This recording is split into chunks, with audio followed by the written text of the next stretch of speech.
गुप्ता जी की बहू। पूरे मोहल्ले में गुप्ता जी की बहू निधि गुप्ता फेमस थी। पर गुप्ता जी की बहू आखिर अपने मोहल्ले में इतनी फेमस क्यों थी? आप खुद ही देख लीजिए।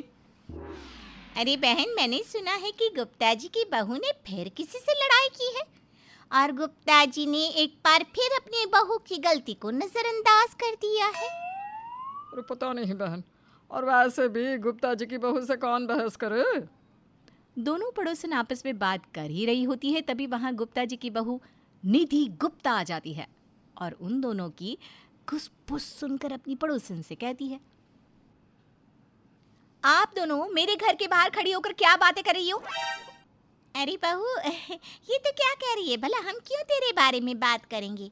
हम दोनों तो तेरे घर के बाहर से गुजर रहे थे, तभी आपस में टकरा गए, तो सोचा कि थोड़ी गपशप कर लेते हैं। अरे आंटी जी, मैंने तो आप दोनों से ऐसा कुछ कहा ही नहीं कि आप मेरे बारे में बात कर रही हो। अब क्या था, निधि की बात सुनते ही दोनों पड़ोसन वहां से 9-11 हो जाती है। अब जहां निधि अपनी चुगलखोर पड़ोसन को सीधा कर ही रही होती है, वहीं गुप्ता जी गुस्से में निधि को आवाज देते हैं, निधि बहू। हाँ बाबूजी, हाँ आई बाबूजी। गुप्ता जी की आवाज़ सुनते ही निधि के माथे से पसीना निकलने लगता है और वो डरती हुई घर में जाती है, जहां गुप्ता जी निधि को डांटते हुए कहते हैं, निधि बहू, हमने तुम्हें थोड़ी सी छूट क्या दी थी? तुम्हारे तो पंख ही बाहर निकल आए हैं। तुम एक नंबर की लापरवाह बहू हो। आज तुमने फिर खाना जला दिया। तुम जानती हो, न जाने कितने ऐसे मासूम लोग हैं जिन्हें खाना नसीब नहीं होता, और तुम हमेशा खाना जला देती हो।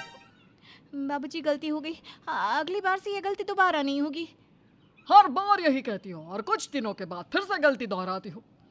इसलिए इस बार तुम्हें सज़ा मिलेगी, और तुम्हारी सज़ा ये है कि तुमने जो खाना जलाया है आज तुम वही खाओगी। इतना कहकर गुप्ता जी वहाँ से चले जाते हैं। दरअसल गुप्ता जी बहुत ही कड़क इंसान है, जिससे हर कोई डरता है, यहाँ तक कि उनके मोहल्ले वाले भी। इसलिए निधि बिना किसी से डरे मोहल्ले वालों से लड़ाई करती है। पर मोहल्ले वाले इस बात से अनजान थे कि निधि सिर्फ मोहल्ले में ही शेर है। असल में वो अपने घर में एक भीगी बिल्ली है। मियाऊं। गुप्ता जी के जाने के बाद निधि रसोई में जाती है और जला हुआ खाना देखकर खुद से कहती है, हे मां अन्नपूर्णा, आपकी मुझसे आखिर दुश्मनी क्या है? इस महीने में ये चौथी बार मुझसे खाना जल गया। लेकिन इस बार की सजा तो हर बार से भी ज्यादा सख्त है। निधि जले हुए खाने को देखकर बात कर ही रही होती है, तभी वहां उसकी सास उषा गुप्ता आ जाती है और अपनी बहू से कहती है, कोई बात नहीं बहू, धीरे धीरे तू सब सीख जाएगी। पर तू ये बात बार बार क्यों भूल जाती है कि तू गुप्ता जी की बहू है, और इस घर में कोई भी चीज़ बिना गुप्ता जी की इजाज़त के नहीं होती। और तू हमेशा वही काम करती है जो गुप्ता जी को बिल्कुल भी नहीं पसंद। वो सब तो ठीक है माँ जी, पर मुझे एक बात समझ में नहीं आती, आखिर बाबूजी ने घर में इतने कायदे कानून अनुशासन क्यों बना रखे हैं? ये घर है उनका, कोई आर्मी कैंप नहीं है। और वैसे भी घर में हर किसी को अपनी मर्जी से सांस लेने की इजाज़त तो होनी चाहिए ना। पर बहू, गुप्ता जी शुरू से ही ऐसे हैं, थोड़े सख्त मिजाज। अब तो गुप्ता जी की बात छोड़ और इस खाने को डस्टबिन में डाल दे, और मैंने जो बनाया है ना वो खा ले। अगर माँ जी बाबूजी को पता चल गया तो वो फिर से मेरी खटिया खड़ी कर देंगे। किसी को कुछ पता नहीं चलेगा, क्योंकि गुप्ता जी अभी अभी घर से बाहर गए हैं और अब सीधा रात को आएंगे। अब क्या था, चुलबुली नटखट निधि फटाफट जले हुए खाने को फेंकती है और अपनी सास का हाथ का बनाया हुआ खाना बड़े ही चाव से खाती है। ऐसे ही कुछ दिन बीत जाते हैं। एक दिन निधि छत की सफाई करके सारा कूड़ा गली में फेंक देती है। उसी समय मोहल्ले की एक औरत वहां से गुजर रही थी। वो सारा कूड़ा उसके ऊपर गिर जाता है। अब क्या था, वो जोर से चिल्लाती हुई गुप्ता जी को आवाज देने लगती है, गुप्ता जी, अरे ओ गुप्ता जी, कहाँ छुप गए? अपनी बहू की करतूत नहीं देखेंगे का? वैसे तो आप बड़े सख्त बनते फिरते हैं और हर किसी को अनुशासन सिखाते रहते हैं। अरे तो अपनी बहू को कुछ क्यों नहीं सिखाते? उस औरत की आवाज़ सुनकर अब निधि भी भड़कती हुई ऊपर से नीचे आती है और अपनी पड़ोसन से कहती है, क्या हुआ आंटी जी, क्यों पूरे मोहल्ले को अपने सर पर उठाकर बैठी हुई हैं? जानती है ना आप कि मैं अपने बाबूजी की कितनी लाडली हूँ, वो मुझे कुछ नहीं कहने वाले। अब अपने घर जाइए। आए दिन मेरे ससुर जी से शिकायत करने चली आती हैं। उल्टा चोर कोतवाल को डांटे। एक तो तूने छत से सारा कूड़ा मेरे ऊपर फेंक दिया, और जब मैं तेरी इस करतूत के बारे में गुप्ता जी को बता रही हूँ तो तू मुझसे ही जुबान लड़ा रही है। अरे हट पर, आज तो मैं गुप्ता जी से तुझे सजा दिलवा कर ही रहूंगी। क्यों शर्मा जी सबको परेशान कर रही हो? अपनी बहू की गलती की माफ़ी मैं आपसे मांगती हूँ बस। वैसे भी गुप्ता जी घर पर नहीं है। अब क्या था, अब जैसे ही निधि की पड़ोसन को पता चलता है कि गुप्ता जी घर पर नहीं है, वो मुंह बनाकर वहाँ से चली जाती है। ऐसे ही कुछ दिन बीत जाते हैं। एक दिन निधि सब्जी लेकर घर आ रही थी और वो देखती है कि गली की कुछ औरतें उसके ससुर की बुराई कर रही है। अपने ससुर की बुराई सुन निधि को गुस्सा आ जाता है। आप लोगों की हिम्मत कैसे हुई मेरे ससुर जी की बुराई करते हुए? हाँ, आप लोग मेरी चाहे जितनी बुराई कर लीजिए, पर मैं अपने ससुर जी की बुराई बिल्कुल नहीं सुन सकती। अरे आखिर मेरे ससुर जी की गलती क्या है? मेरे ससुर जी की वजह से इस मोहल्ले में सारा काम होता है और आप मेरे ही ससुर जी को खड़ूस कह रही हैं।